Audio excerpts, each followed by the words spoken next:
कहते हैं यदि किसी इंसान के अंदर काबिलियत हो, उसका दिल सच्चा हो और उसे खुद पर विश्वास हो तो पूरी दुनिया की कोई ताकत उसे हरा नहीं सकती। और इसी बात को पूरी दुनिया को मनवाया रॉबर्ट डाउनी जूनियर, जिन्हें आप आयरन मैन या फिर टोनी स्टार्क के नाम से जानते हैं।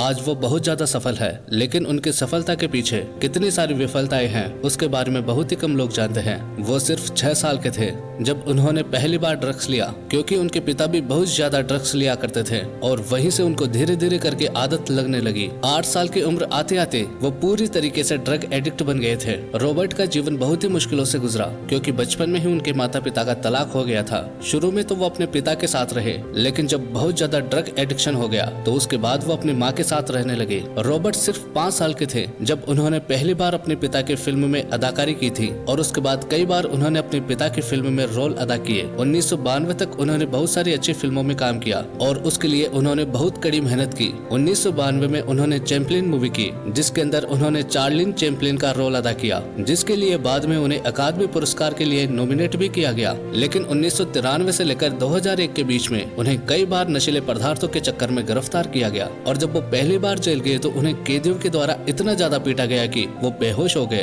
और जब वो होश में आए तो उन्होंने अपने आप को एक खून के टब में सोया हुआ पाया। उन्हें बहुत बार लंबे लंबे समय के लिए नशा मुक्ति केंद्र में रखा गया, लेकिन हर बार वो असफल लौटे। एक बार उन्होंने जज के सामने कहा था कि ये इस तरह है जैसे मानो मैंने अपने मुंह में एक बंदूक की नली घुसाई रखी है और इसका ट्रिगर मेरे ही हाथों में है, बस इसलिए क्योंकि मुझे गन मेटल का स्वाद अच्छा लगता है। उन्होंने अपनी मजबूरी समझाते हुए कहा कि ये आदत उन्हें 8 साल की उम्र से है, क्योंकि उनके पिता भी नशा किया करते थे। साल 1996 में उन्हें हीरोइन, कोकेन और बंदूक के साथ गिरफ्तार किया था। 1 महीने बाद उन्हें पैरोल मिली, लेकिन उसके बाद भी उन्होंने नशा करना नहीं छोड़ा और एक बार नशे में वो पड़ोसी के घर सोए हुए मिले। इन सब के चलते उन्हें 3 साल तक इस लत को छुड़वाने और आवश्यक ड्रग टेस्टिंग की सजा सुनाई गई। 1997 में फिर से एक बार टेस्टिंग हुई, जिसको देने में वो असमर्थ रहे और उसके बाद उन्हें 4 महीने की फिर से सजा हो गई। कहानी यहीं पर रुकने वाली नहीं थी। 1999 में उनका फिर से एक बार ड्रग टेस्ट हुआ, जिसमें वो फिर से फेल हो गए और इसके लिए उन्हें 3 साल तक एब्यूज ट्रीटमेंट और फैसिलिटी एंड स्टेट प्रिजन की कैद की सजा सुनाई गई और फिर 1 साल जेल में रहने के बाद उन्हें $5000 चुकाकर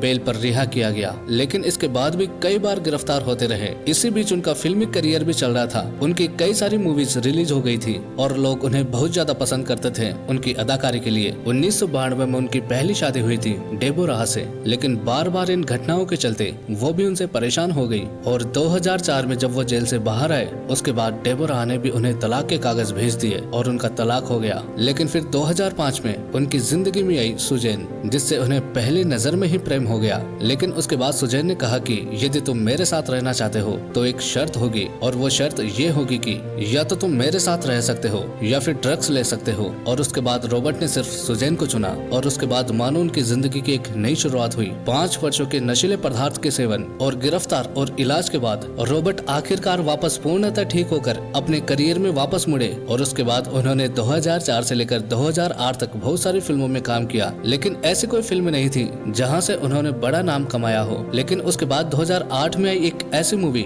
जिसने सभी के दिलों पर राज किया और वो मूवी इतनी सक्सेसफुल बनी कि उसके बाद आप सभी रॉबर्ट को आज आयरन मैन या टोनी स्टार्क के नाम से जानते हैं। आयरन मैन फर्स्ट से लेकर एवेंजर एंड गेम तक उन्होंने बहुत सारी फिल्में की और उन्होंने दुनिया को ये बता दिया कि इंसान के अंदर अगर काबिलियत हो, उसका दिल सच्चा हो और उसे खुद पर विश्वास हो और खुद को सुधारने की क्षमता हो तो उसे इस दुनिया की कोई ताकत नहीं हरा सकती। दोस्तों, हम सभी के जीवन में भी ऐसे कई बार मुसीबतें आती हैं जिससे हम हार मान कर बैठ जाते हैं, रोने लगते हैं, परेशान होने लगते हैं। कई बार जीवन में गलती हमारी होती है, कई बार दूसरों की होती है, लेकिन ये जीवन सिर्फ और सिर्फ हमारा है। किसने हमारे साथ क्या किया या इस बात को कहने से हमारा जीवन नहीं बदल जाएगा। हमारा जीवन सिर्फ तभी बदलेगा जब हम उन गलतियों को सुधार कर अपने आप पर विश्वास करके जीवन में सिर्फ आगे की ओर बढ़े। गिरना बुरी बात नहीं है, लेकिन गिरकर ना उठना बुरी बात है। तो आज आप अपने आप से एक वादा करो कि चलेंगे, गिरेंगे, लेकिन गिरकर फिर से उठेंगे और जीवन में आगे ही बढ़ते रहेंगे।